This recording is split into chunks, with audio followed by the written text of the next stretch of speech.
बिस्मिल्लाहिर्रहमानिर्रहीम। Chapter number 6 में हमने स्टडी किया था कि अगर हम कोई भी ऑब्जेक्ट छोड़ते हैं तो ज़मीन उसको अट्रैक्ट कर लेती है। इसको कहते हैं gravitational force, force of gravity. तो जो ज़मीन की ग्रेविटेशनल फोर्स है, अगर ये हम एज्यूम करें अर्थ है, तो मास कहाँ होता है अर्थ का? अर्थ के सेंटर पे। अगर कोई ऑब्जेक्ट ज़मीन से ऊपर है, जैसे कि स्केल है, तो ज़मीन इसको क्या करेगी? अट्रैक्ट करेगी। तो ज़मीन इसको जिस फोर्स से खींच रही है, ये एरो उस फोर्स को जाहिर कर रहा है। ठीक है। अब अगर ये मास यहाँ होगा तो फिर ज़मीन इधर अट्रैक्ट कर रही होगी, मास यहाँ होगा तो ये एरो किसको जाहिर कर रहे हैं? फोर्स ऑफ अट्रैक्शन को, अर्थ की। ठीक है। अब ये फॉर्मूला पढ़ा था ना, Gm1m2/r²। तो G तो कांस्टेंट है, m ये मास हो गया, m मास ऑफ अर्थ हो गया, और r इन दोनों के दरमियान का डिस्टेंस हो गया। खैर, अब होता ऐसे कि जैसे जैसे आप ज़मीन की सरफेस से ऊपर जाते हैं, तो याद है हमने चैप्टर 6 में 2 टॉपिक पढ़े थे, वेरिएशन ऑफ g। ये जो स्मॉल g था, इसकी वैल्यू क्या होती है? चेंज होती है। सही है। और ये स्मॉल g क्या था? यही था ना, अगर मैं गलती पे नहीं हूँ, है भाई। और ये r ही बेसिकली r था, ये भी r पे डिपेंड कर रहा है, फोर्स भी r पे। जो जैसे जैसे आप दूर जाते जाते हैं, ये g की वैल्यू भी कम होती जाती है, f की वैल्यू भी कम होती जाती है। एक पॉइंट ऐसा आता है कि फोर्स क्या हो जाती है? 0। तो ये फर्ज करें वो पॉइंट है कि जहाँ पे फोर्स क्या हो गई? 0। यहाँ पर मैं अगर कोई मास, इस मास को मैं उठा के यहाँ रख दूंगा, अब ज़मीन इसको अट्रैक्ट नहीं कर सकती। हाँ, यहाँ रखूँगा इस दायरे के अंदर अंदर, तो ज़मीन इसको अट्रैक्ट कर लेगी। तो ये जो मैंने दायरा बनाया, एक इमेजिनरी दायरा, फर्जी, इसको कहते हैं ग्रेविटेशनल फील्ड। फील्ड वैसे भी कहते हैं मैदान को, कोई खुला इलाका हो। तो ग्रेविटेशनल फील्ड क्या है? The region around earth in which it exerts a force on other objects. ज़मीन के इर्द गिर्द का वो इलाका जिसमें वो दूसरे बॉडीज़ पर फोर्स लगाएगा, वो क्या कहलाएगी? ज़मीनी ग्रेविटेशनल फील्ड। बेसिकली हर मास की एक ग्रेविटेशनल फील्ड होती है। जितना स्ट्रांग वो फोर्स लगाएगा, उतनी दूर उसकी क्या होगी? फील्ड होगी। मेरी और आपकी भी एक ग्रेविटेशनल फील्ड है, लेकिन वो बहुत ही वीक है, कम है, ना होने के बराबर है। अब ये जो लाइनें शो की हैं, ये देखिए फोर्स को शो कर रही है ना, इन लाइंस को कहते हैं लाइंस ऑफ फोर्स। तो फील्ड को विजुअलाइज करने का, फील्ड को देखने का ये एक तरीका है। ये सेकेंड ईयर में हमारे ज़्यादा काम आएगी ये बातें। फिलहाल बस इतना ही याद रख लें कि ज़मीन के इर्द गिर्द का एक रीजन होता है जिसमें वो ऑब्जेक्ट को अट्रैक्ट करता है। वो रीजन, वो स्पेस क्या कहलाता है? ग्रेविटेशनल फील्ड ऑफ अर्थ, क्योंकि फोर्स ऑफ ग्रेविटी है। और इस फोर्स को जाहिर करने के लिए जो हमने एरो ड्रॉ किए हैं, ये क्या कहलाती है? Lines of force. एक्चुअल में ग्रेविटेशनल लाइंस ऑफ फोर्स कहेंगे, अगर पूरा नाम लिखना चाहूँ।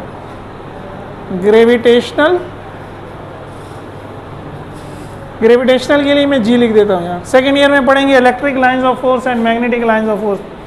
खैर, अच्छा, तो ये तो फील्ड का कॉन्सेप्ट।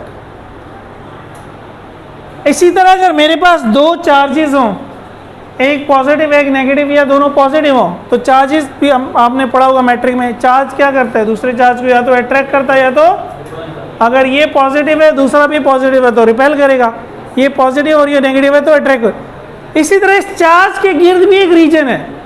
ऐसे नहीं होगा कि इसको मैं कहीं भी रख दूँ ये इस पर फोर्स लगाएगा, नहीं। यहाँ रख दूँ, फर्स्ट करें ये पॉजिटिव है ये नेगेटिव है, कलर भी अलग अलग है ना, तो इसको अट्रैक्ट कर रहा है। इधर रख दूँ अट्रैक्ट कर रहा है, इधर कर दूँ अट्रैक्ट, तो यहाँ इसकी फील्ड नहीं है। ये क्या कहलाएगी? Electric field. ये क्या कहलाएगी? इस तरह एक मैग्नेट से तो खेलते भी हैं बचपन में, मैग्नेट के सराउंड भी एक फील्ड होती है। उस फील्ड के अंदर आप कोई दूसरा मैग्नेट या लोहा रखेंगे तो वो खींचेगा, वरना तो नहीं खींचेगा। समझ आया? ये फील्ड का कॉन्सेप्ट है फिजिक्स में। अच्छा, अब कंजर्वेटिव फोर्स या कंजर्वेटिव फील्ड, कंजर्वेटिव फोर्स या कंजर्वेटिव फील्ड क्या होती है? कंजर्वेटिव फील्ड फोर्स ऐसी फील्ड होती है जिसका वर्क डन पाथ से इंडिपेंडेंट हो। इस तरह कंजर्वेटिव फील्ड वो फील्ड है जिसके अंदर अगर आप काम करें किसी ऑब्जेक्ट पर, तो वो काम क्या हो, पाथ के इंडिपेंडेंट। बेसिकली फील्ड किसको जाहिर कर रही है, फोर्स को ना। तो अगर फोर्स कंजर्वेटिव है तो फील्ड भी कंजर्वेटिव है। दूसरी बात यह है कि वर्क जो है वो इनिशियल और फाइनल पोजीशन पे डिपेंड करता है कि बॉडी ने स्टार्ट कहाँ से किया और बॉडी पहुंची कहाँ पर, पाथ पर डिपेंड नहीं करता, वही जो ऊपर लिखा हुआ है। और अगर ये दोनों बातें होंगी तो ये ऑटोमेटिकली होगा, work in a close path is zero, close path में काम जीरो होगा। अब ये एक्सप्लेन किया मैंने कैसे। जो ग्रेविटेशनल फोर्स है वो कंजर्वेटिव है, तो ग्रेविटेशनल फील्ड भी क्या है, कंजर्वेटिव। फर्ज करें ये हमारी अर्थ है, ज़मीन का सरफेस है नीचे, और ये हमारा फर्स्ट फ्लोर है। हम सीढ़ियाँ चढ़ के आते हैं ना, हम सीधा भी आ सकते हैं या हम परिंदे की तरह उड़ के भी आ सकते हैं। ग्राउंड से फर्स्ट फ्लोर तक पहुंचने के बहुत सारे तरीके हैं। सबसे स्ट्रेट जाएंगे अगर तरीका है, रस्सी बांध के चले जाएं तो वो स्ट्रेट पाथ है। अगर यूं जाएंगे तो आप एग्जैक्टली क्या करेंगे, जो डिस्टेंस कवर करेंगे, जो दोनों के दरमियान हाइट है वो होगा, सही है ना। लेकिन अगर यूं जा रहे हैं तो डिस्टेंस क्या होगा, h से ज़्यादा होगा। यूं जा रहे हैं तो भी डिस्टेंस क्या होगा, h से। भाई ऐसा होगा, इस फर्श से मैंने छत तक पहुंचना है तो आसानी क्या है, मैं सीधा चले जाऊँ। जब सीधा चला जाऊंगा तो जो हाइट है वही मैंने कवर की होगी। लेकिन अब मैं यूं यूं लहराता हुआ जाऊंगा तो मेरा डिस्टेंस h से क्या होगा, ज़्यादा होगा। लेकिन चाहे मैं पाथ 1 लूँ, चाहे मैं पाथ 2 लूँ, चाहे मैं पाथ, जब भी मैं वर्क कैलकुलेट करूंगा वो mgh ही आएगा। चाहे मैं पाथ 1 का वर्क कैलकुलेट करूं, यूं जाऊं, चाहे पाथ 1 का सीधा जाऊं, पाथ 2 का यूं जाऊं या समझिए सीढ़ियों पे जाऊं, पाथ 3 का बहुत ही घूम फिर के जाऊं, वर्क डन 1 का, 2 का, 3 का, दोनों तीनों का क्या है, mgh। तो ये h क्या है, इनिशियल पोजीशन और फाइनल पोजीशन के दरमियान का डिस्टेंस हो गया बस। तो h क्या जाहिर कर रहा है, इनिशियल पोजीशन और फाइनल पोजीशन के दरमियान डिस्टेंस। अगर मैं ये चेंज कर दूं कि मैं फर्स्ट फ्लोर की बजाय सेकंड पे चला जाऊं तो अब क्या चेंज हो जाएगा, h। तो वर्क भी क्या हो जाएगा, चेंज हो जाएगा। अगेन पाथ पे डिपेंड नहीं करेगा कि आप ग्राउंड फ्लोर से सेकंड फ्लोर तक कैसे पहुंचे, सिर्फ इस पे डिपेंड करेगा कि इनिशियली ग्राउंड पे थे और फाइनली कहाँ पहुंच गए, सेकंड फ्लोर पर। तो इन दोनों के दरमियान जो डिस्टेंस है h, उस पर डिपेंड करेगा और रास्ते पर डिपेंड, समझ आ गई। अगर ऐसा है और एक्चुअल में ऐसा होता है तो हम कहेंगे gravitational force is a conservative force और ग्रेविटेशनल फील्ड इज अ, ये काम किस में हो रहा है, ज़मीन की ग्रेविटेशनल फील्ड में हो रहा है, ज़मीन की ग्रेविटेशनल फील्ड में हो रहा है। और यहाँ पे देखें ये क्या है, G_me/re² क्या है, G है। तो ये mg क्या है, ये mg बेसिकली ग्रेविटेशनल फोर्स है ना, W। भाई ये तीन चीज़ें क्या हैं, G, me और r², ये क्या है, स्मॉल g। तो ये f क्या है, mg ना, वेट है। तो ये mg वही वेट है, वेट मल्टीप्लाई बाय हाइट है ना। तो वर्क डन डिपेंड किस पे कर रहा है, हाइट पर। वर्क डन डिपेंड किस पे कर रहा है, इस पे डिपेंड नहीं कर रहा कि आप कौन सा रास्ता इख्तियार करते हैं। अगर ऐसा है तो ज़मीन की फोर्स कंजर्वेटिव फोर्स होगी, अगर ऐसा नहीं है तो, और ऐसा होता है, इसलिए ज़मीन की फोर्स जो है वो कंजर्वेटिव फोर्स है और ज़मीन की field conservative field.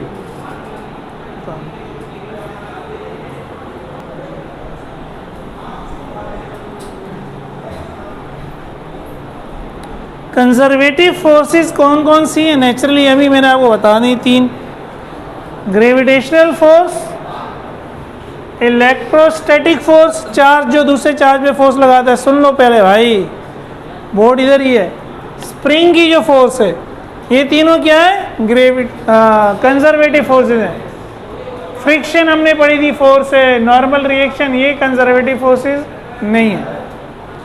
Work done against conservative force is stored as potential energy.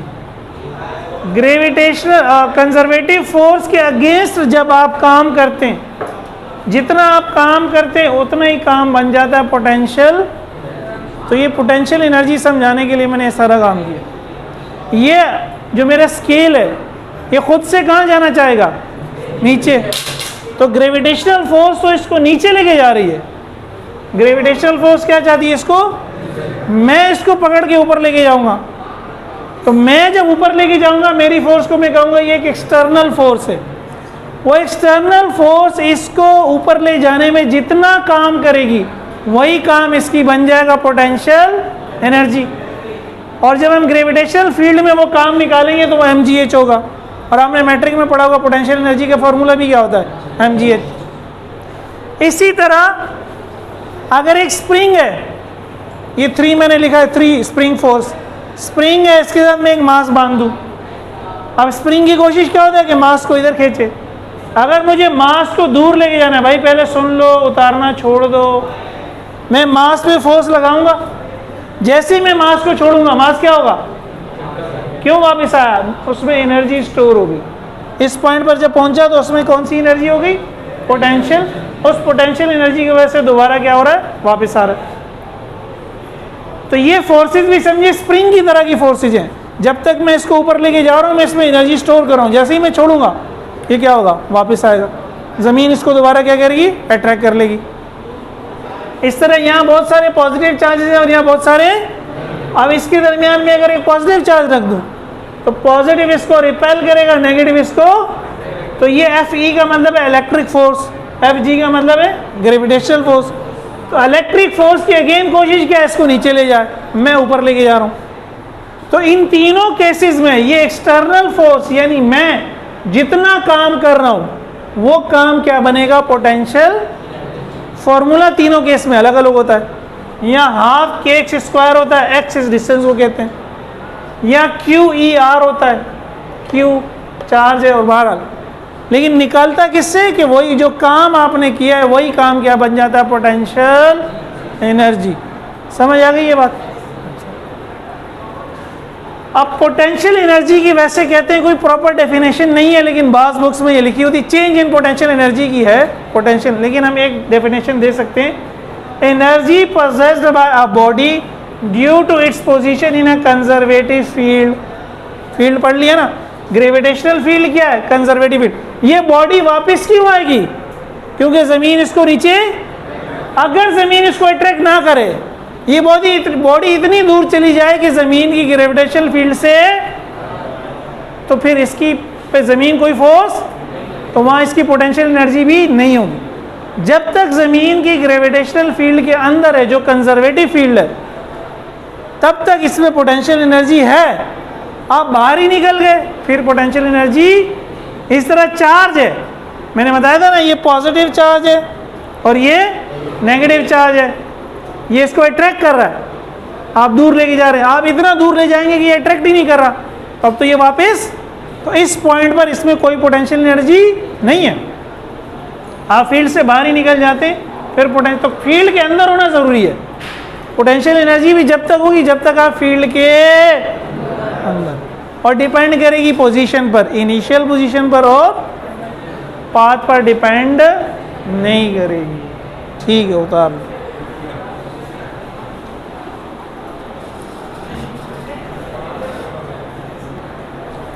ये ग्रेविटेशनल फील्ड की एग्जांपल है 1 की, ये इलेक्ट्रोस्टैटिक फील्ड या फोर्स की एग्जांपल है 2 की, ये 3 की। स्प्रिंग को ज़हन में रखो, स्प्रिंग टाइप का इफेक्ट हो रहा है सब में।